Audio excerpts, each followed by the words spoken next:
Hello guys, আসসালামু আলাইকুম। আমি আপনাদেরকে আজকে দেখাবো ইলিশ মাছের ভুনা রেসিপি।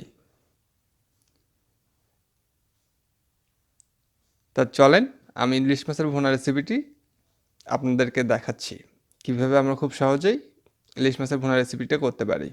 আমি এখানে একটা 1 কেজি সাইজের ইলিশ মাছ নিচ্ছি। এটা পদ্মার ইলিশ।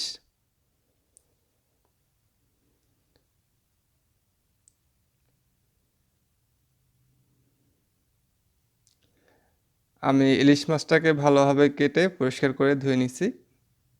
এখানে আমি পরিমাণ মতো লবণ ইউজ করতেছি,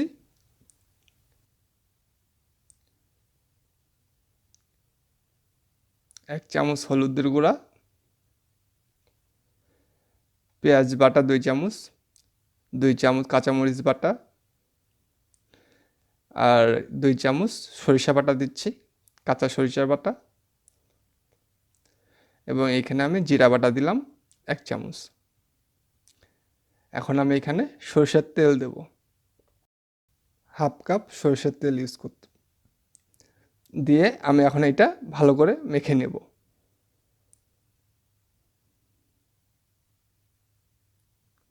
ভালো করে মেখে নিয়ে আমি এটা 10 মিনিটের জন্য রেখে দেব, যাতে মশলাগুলো প্রপারলি ইলিশ মাছের ভিতরে ঢুকে যায়। এখন আমি এখানে 2 কাপের মতো পানি ইউজ করব।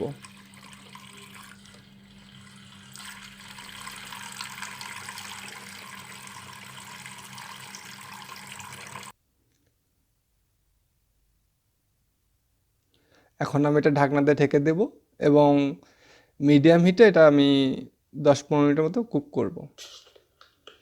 যখন বলক উঠবে তখন আমি ঢাকনাটা তুলে একটু হালকা করে নেড়ে দেব,